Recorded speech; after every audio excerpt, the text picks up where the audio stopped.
بسم اللہ الرحمن الرحیم۔ یہ سورہ آل عمران کی آیت نمبر 15 ہے۔ کل کے درس میں آیت نمبر 14 میں یہ مضمون تھا کہ فرمایا کہ اللہ پاک نے لوگوں کے لیے دنیا کی مرغوب چیزیں خوشنما بنا دی ہیں اور دل میں محبت ڈال دی گئی ہے، عورتوں کی، بچوں کی، سونے چاندی کی، مال مویشی کی، کھیتیوں کی، یہ دلوں میں محبت ڈال دی گئی ہے فطری طور پر آزمائش کے لیے، تاکہ پتہ چلے کہ کون ان چیزوں کی وجہ سے اللہ سے غافل رہتا ہے اور کون ان چیزوں کی محبت کے باوجود اپنے رب کو اور رب کے احکام کو مقدم سمجھتا ہے، اللہ سے غافل نہیں رہتا۔ تو یہ امتحان ہے۔ اب اس آیت میں اللہ پاک یہ بتا رہے ہیں کہ یہ جو دنیا میں تمہیں نعمتیں میں نے دی ہیں اور تم لوگ اسی میں غافل ہو جاتے ہو، اپنے رب کو بھول جاتے ہو، یہ تو کچھ بھی نہیں ہے۔ یا تمہیں میں اس سے بہتر نہ نعمتیں بتا دوں؟ اس سے بہتر نعمتیں وہ کون سی ہیں جو جنت میں ملیں گی؟ تو عقل مندی کا تقاضا یہ ہے کہ دنیا کی ان فانی چیزوں کو ترجیح نہ دی جائے، بلکہ وہ جو آخرت کی ہمیشہ ہمیشہ کی نعمتیں ملنے والی ہیں ان کو آدمی ترجیح دے اور ان کو حاصل کرنے کے لیے کوشش کرے۔ یہ آخر میں پچھلی آیت کے آخر میں کیا لفظ تھا جی؟ جملہ تھا، ہاں، اللہ پاک نے فرمایا واللہ عندہ حسن المآب، اللہ ہی کے پاس ہے اچھا ٹھکانہ، ٹھکانے کا حسن۔ اب اسی کی آگے وضاحت ہے، وہ اچھا ٹھکانہ کیا ہے؟ وہ آگے جو جنت کی نعمتیں ملیں گی، اللہ پاک کی رضا ملے گی، باغ و بہار ملیں گے، یہ ہے وہ اچھا ٹھکانہ جس کا تذکرہ پچھلی آیت کے آخر میں اللہ پاک نے فرمایا تھا۔ دیکھیں، قل اعنبئکم، قل کہہ دیجئے، قل قال یقول سے، قول کا لفظ تو اردو میں بھی استعمال ہوتا ہے، کہنا، کوئی بات کہنا، اسی سے ہے یہ لفظ، فعل امر کا لفظ ہے۔ قل کہہ دیجئے، اللہ پاک فرما رہے ہیں کس کو؟ نبی پاک صلی اللہ علیہ وسلم کو، کہ آپ کہہ دیجئے، ان لوگوں کو بتا دیجئے، اعنبئکم، یہ حمزہ جو ہے یہ استفہام کا ہے، سوال کرنے کے لیے، آگے لفظ ہے انبئ، کیا میں تمہیں بتاؤں؟ تنبیہ سے یہ لفظ ہے، تنبیہ کا لفظ اردو میں بھی استعمال ہوتا ہے، یہ ہے عربی کا لفظ۔ اصل تنبیہ کا معنی ہوتا ہے بیدار کرنا، کسی کو متوجہ کرنا کسی بات کی طرف، بیدار کرنا، اسی سے یہ لفظ بنا ہے انبئ۔ شروع میں حمزہ سوال کے لیے، انبئ، کیا میں بتاؤں، کم، تمہیں، کیا، بخیر من ذالکم، اس سے زیادہ بہتر چیز، یا کیا میں تمہیں تنبیہ کروں یا خبر دوں اس سے بہتر چیز کے بارے میں، بخیر من ذالکم، اس سے، ذالکم سے مراد ہے پچھلی آیت میں جو دنیا کی نعمتیں بیان کی گئی ہیں، فرمایا کیا میں تمہیں اس، یہ جو دنیا کی نعمتوں کا ذکر ہوا ہے، اس سے بہتر تمہیں کوئی چیز بتا دوں؟ پھر آگے خود ہی اللہ پاک نے وضاحت فرما دی کہ وہ جو بہتر چیزیں ملیں گی اس کے لیے شرط ہے تقوی، تقوی والوں کو وہ ملیں گی، اور تقوی میں سب سے پہلا درجہ ہے ایمان لانا، کیونکہ تقوی کا معنی ہے بچنا، تو سب سے پہلے ایمان لائے گا تو کفر سے بچے گا، شرک سے بچے گا، یہ ہے سب سے پہلا درجہ تقوی کا، کم از کم دل میں ایمان ہو، کفر سے بچا ہوا ہو، یہ بھی متقی ہے، تقوی والا ہے یہ بھی، اور اس سے پھر اعلیٰ درجہ اللہ پاک نے جو فرائض و واجبات کا حکم دیا ہے ان کو پورا کرے، اور جن کاموں سے منع کیا ہے، حرام کام، ممنوع کام، ان سے بچے، تو یہ تقوی کا اس سے اونچا درجہ ہے۔ اور اس کے بعد پھر جو فضیلت کی چیزیں ہیں، نوافل ہیں، مستحبات ہیں، ہاں جی، ان کو ادا کرے، یہ اس سے اعلیٰ درجہ۔ اور پھر جو مشتبہ چیزیں ہیں، شک شبے والی، ان سے بچے۔ واضح طور پر حلال یا حرام ہونے کا پتہ نہیں چل رہا، یہ تو تقوی کا تقاضا یہ ہے کہ اس سے ویسے ہی بچ جائے، تاکہ مشتبہ چیز سے بچے۔ تو یہ مختلف درجات ہیں تقوی میں۔ تو اب جتنا اعلیٰ درجے کا تقوی ہوگا، جنت کی نعمتیں بھی اتنی ہی اعلیٰ درجے کی، اتنی زیادہ اس کو مل جائیں گی۔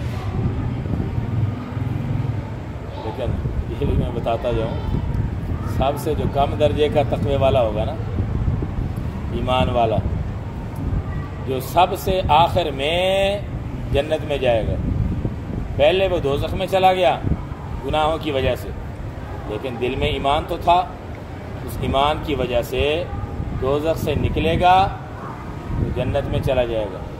وہ لمبی حدیث ہے، وہ نہیں سناتا پھر کبھی سے، بس یہ خلاصہ بتا رہا ہوں۔ تو اس کو کتنی جنت ملے گی؟ پہلے ایک اور حدیث سنا دیتا ہوں، چلو۔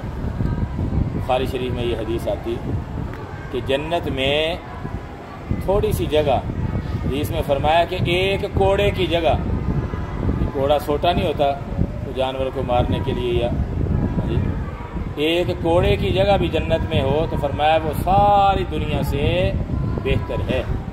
تھوڑی سی بھی جگہ ہو جنت میں، فرمایا یہ جو سب سے کم درجے کا متقی ہے نا، جس کے دل میں ایمان تھا، نیکیاں نہیں کی زیادہ، یہ سب سے آخر میں جب جنت میں جائے گا، دوزخ سے نکال دیا جائے گا، جنت میں جائے گا، تو ایک روایت میں آتا ہے کہ اس کو اس پوری دنیا سے ڈبل جنت ملے، اور ایک روایت میں یہ بھی آتا ہے کہ اس دنیا سے 10 گنا بڑی جنت اس کو ملے گی۔ یہ کون ہے؟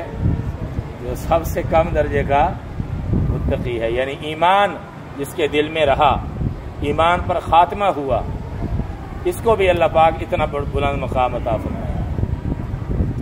اور جو گناہوں سے بچتا رہا، جو فرائض واجبات ادا کرتا رہا، جو حقوق العباد بھی ادا کرتا رہا، جو نمازیں بھی پڑھتا رہا، زکوٰۃ، حج اور روزے بھی ادا کرتا رہا، تو اس کی کیا شان ہوگی؟ جو نوافل بھی پڑھتا رہا، اور مشکوک چیزوں سے بھی بچتا رہا، اس کو اللہ پاک کتنا بلند مقام عطا فرمائیں گے۔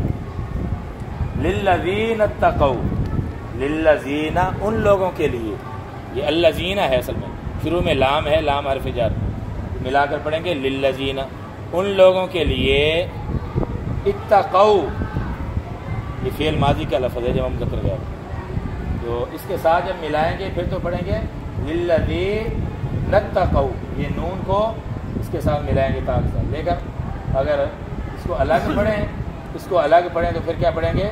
اتقوا، یہ حمزہ کے نیچے زیر پڑھیں گے قاعدے کے مطابق۔ اتقوا، ان لوگوں کے لیے جنہوں نے تقوی اختیار کیا، یا جو بچے، یا جنہوں نے پرہیزگاری اختیار کی، یہ ترجمہ بھی کر سکتے ہیں، جنہوں نے پرہیزگاری اختیار کی۔ عند ربہم، ان کے رب کے پاس کیا چیزیں ہیں؟ جنات، باغات ہیں، یہ جمع ہے جنتن کی، اور جنت کہتے ہیں بڑا گھنا باغ، گنجان باغ، ایسا گنجان کہ اس میں کوئی جائے تو چھپ جائے، اصل عربی کے لحاظ سے اس میں یہ مفہوم ہے۔ جناتن، ایسے باغات ہوں گے، یہ موصوف ہے، آگے اس کی صفت، اس لیے میں ترجمہ کر رہا ہوں، ایسے باغات، تجری، کہ بہتی ہوں گی، جاری ہوں گی، من تحتہا، ان کے نیچے، الانہار، نہریں، جنت کی نہریں کئی قسم کی ہوں گی، پانی کی نہر بھی، صاف شفاف پانی کی نہر، دودھ کی نہر بھی، شہد کی نہر بھی، پاکیزہ شراب کی نہر بھی، جو دنیا میں حرام اور ناپاک شراب سے بچتے رہے ان کو وہاں پاکیزہ شراب ملے گی۔ دنیا کی شراب پینے سے تو دماغ خراب ہو جاتا ہے جی، ماں بہن بیٹی کی تمیز نہیں رہتی۔ وہاں آخر جنت کا جو شراب ہوگا پاکیزہ ہوگا، حلال ہوگا، اور اس سے کوئی ایسا منفی اثر نہیں پڑے گا کہ چکر آئیں یا جی دماغ خراب ہو جائے، ایسا کچھ نہیں ہوگا۔ نہریں بہتی ہوں گی، خالدین فیہا، ہمیشہ ہمیشہ رہیں گے، فیہا ان میں، یا ہمیشہ ہمیشہ رہنے والے ہوں گے، خالدین ہمیشہ ہمیشہ رہنے والے ہوں گے۔ کون؟ یہ جنتی، یہ متقی جن کو یہ باغات ملیں گے، فیہا ان باغات میں، یہ ہمیشہ ہمیشہ رہنے والے ہوں گے ان باغات میں، یعنی کبھی بھی وہاں سے نکالے جانے کا کوئی خطرہ نہیں۔ دنیا میں چاہے جتنی بھی کوئی نعمتیں مل جائیں، ساری دنیا کی بادشاہت بھی مل جائے نا، پھر بھی یہ خطرہ تو رہتا ہی ہے کہ کسی وقت چھن سکتی ہے۔ جو بھی نعمت ہو اس کے بارے میں یہ خطرہ ہے، کسی وقت بھی چھن سکتی ہے۔ ہر پھول کے ساتھ کوئی نہ کوئی کانٹا جی، اگر نعمتیں ہیں تو پریشانیاں بھی ہیں، آزمائشیں بھی ہیں، لیکن وہاں جنت ایسی جگہ ہے جہاں پریشانی کوئی نہیں، کسی قسم کی کوئی پریشانی نہیں۔ خالدین فیہا، وہ ہمیشہ ہمیشہ رہنے والے ہوں گے ان میں، یعنی ان باغات میں۔ وَأَزْوَاجٌ، اب ایک تو یہ بتایا کہ باغات ہوں گے جنت میں، ہمیشہ رہیں گے، اور آگے خاص وَأَزْوَاجٌ مُطَہَّرَةٌ، اور پاکیزہ بیویاں۔ ازواج یہ زوج کی جمع ہے، زوج کا لفظ خامند کے لیے بھی عربی میں بول دیا جاتا ہے، بیوی کے لیے بھی بول دیا جاتا ہے، اور ایک زوجتن، زوجہ، یہ بیوی کے لیے الگ بھی یہ لفظ بولا جاتا ہے، لیکن زوجن کی جمع ہے یہ ازواج۔ وَأَزْوَاجٌ، بیویاں، مطہرتن، پاکیزہ۔ ایک لفظ آتا ہے طاہرتن، طاہرتن، اس کا معنی بھی پاک، لیکن یہ مطہرتن، اس میں زور زیادہ ہے، خوب پاک کر دی گئیں، اس میں زور زیادہ ہے اس لفظ میں۔ پاکیزہ بیویاں ملیں گی، یعنی جنت میں جو حوریں ملیں گی یا بیویاں بھی ہوں گی۔ دنیا کی بیوی اگر مسلمان ایمان پر گئی ہے تو وہ بھی وہاں مل جائے گی انشاءاللہ۔ تو وہاں دنیا کی طرح غلاظتیں نہیں ہوں گی، کوئی ایسی چیز وہاں ان میں نہیں ہوگی جن سے انسان کو گھن آئے، نفرت ہو۔ نہ ناک سے رینٹ نکلے گا، نہ منہ سے بلغم آئے گی، نہ پیشاب، نہ پخانہ، نہ حیض، نہ نفاس، نہ خون، کسی قسم کی کوئی غلاظت نہیں ہوگی۔ اس اعتبار سے بھی وہ پاک ہوں گی، برے اخلاق سے بھی وہ پاک ہوں گی، بد زبانی سے پاک، حسد سے پاک، بغض سے پاک، دل ان کے پاک ہوں گے، زبانیں ان کی پاک ہوں گی، ظاہر ان کا پاک ہوگا، اندر باطن ان کا پاک ہوگا۔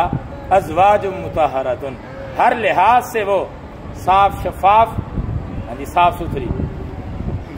ورضوان من اللہ، اور تیسری بڑی نعمت، اور اللہ کی طرف سے رضامندی، خوشنودی، یہ پچھلی ساری نعمتوں سے بڑی نعمت۔ ورضوان من اللہ اکبر، قرآن نے دوسری جگہ فرمایا کہ اللہ کی رضامندی، اللہ کی خوشنودی وہ سب سے بڑھ کر ہے۔ جنتی جب جنت میں جائیں گے تو حدیث میں آتا ہے اللہ پاک جنتیوں سے پوچھیں گے اے جنت والو راضی ہو؟ کہیں گے کیوں راضی نہ ہوں جی، آپ نے ہمیں ایسی ایسی نعمتیں دے دی ہیں جو اور دوسرے لوگوں کو نہیں دی، کیا آپ بھی ہم راضی نہ ہوں؟ اللہ پاک فرمایا کہ میں تمہیں بتاتا ہوں اس سے بھی بڑی نعمت۔ وہ کیا؟ اللہ پاک اعلان فرمائیں گے احل علیکم رضوانی فلا اسخط علیکم ابدا، آج کے بعد میں اعلان کرتا ہوں کہ میں ہمیشہ ہمیشہ تم سے راضی رہوں گا، کبھی تم سے ناراض نہیں ہوں گا۔ یہ وہ نعمت ہوگی جو ان باغات سے اور ان بیویوں سے اور باقی نعمتوں سے سب سے بڑھ کر ہوگی۔ یہاں دنیا میں جتنا بھی کوئی نیک ہے اس کو یہ خطرہ رہتا ہے کہ میرا رب مجھ سے ناراض نہ ہو جائے، لیکن جنت میں اللہ پاک جب یہ اعلان کر دیں گے پھر کسی قسم کا کوئی خطرہ نہیں رہے گا کہ رب ناراض ہو جائے گا۔ پھر ہمیشہ ہمیشہ رب راضی. اور یہ تو اللہ پاک اپنی رضا کا اعلان کریں گے نا. باقی نعمتوں سے یہ بڑی نعمت اور اس سے بھی بڑی ایک اور نعمت اللہ کا دیدار. جنتیوں کو اللہ کا جو دیدار ملے گا وہ بھی درجات کے اعتبار سے جتنا بلند درجے کا جنتی اس کو دیدار بھی اتنا ہی زیادہ, اتنا ہی قریب سے. اللہ ہم سب کو نصیب فرمائے. آمین. واللہ بصیر بالعباد. اور اللہ خوب دیکھنے والا ہے. بصیر خوب دیکھنے والا ہے. بالعباد بندوں کو. اور اللہ خوب دیکھنے والا ہے بندوں کو. لہذا سارے بندوں کے سارے اعمال ظاہری بھی باطنی بھی, دل کا اخلاص ہے یا نفاق ہے, ظاہری اعمال کیسے ہیں, سب اللہ کے علم میں. اس کے مطابق جزا و سزا دے گا اور اس کو قدرت حاصل ہے, کوئی اس کے لیے مشکل نہیں. اللہ پاک ہم سب کو یہ آخرت کی کامیابی نصیب کرے. الحمدللہ رب العالمین والصلاۃ والسلام علی رسول کریم. ربنا آتنا فی الدنیا حسنۃ وفی الآخرۃ حسنۃ وقنا عذاب النار. یا حی یا قیوم برحمتک نستغیث. اے ارحم الراحمین ہم سب کو ایمان پر اور صراط مستقیم پر اے اللہ استقامت نصیب فرمائیے, ہر قسم کی گمراہی سے بچائیے. اے اللہ آپ نے جو ایمان والی بہت بڑی نعمت عطا فرمائی ہے, اے اللہ اس کی حفاظت فرما دیجیے. ایمان پر خاتمے کی سعادت عطا فرمائیے. ہم سب کو اعلیٰ درجے کا تقوی عطا فرمائیے, اپنی رضا عطا فرمائیے. اے اللہ جنت کی یہ جو نعمتیں ہم نے پڑھی ہیں سنی ہیں ہم سب کو نصیب فرمائیے. صلی اللہ تعالی علی خیر خلقہ محمد و آلہ و اصحابہ اجمعین. آمین برحمتک یا رب.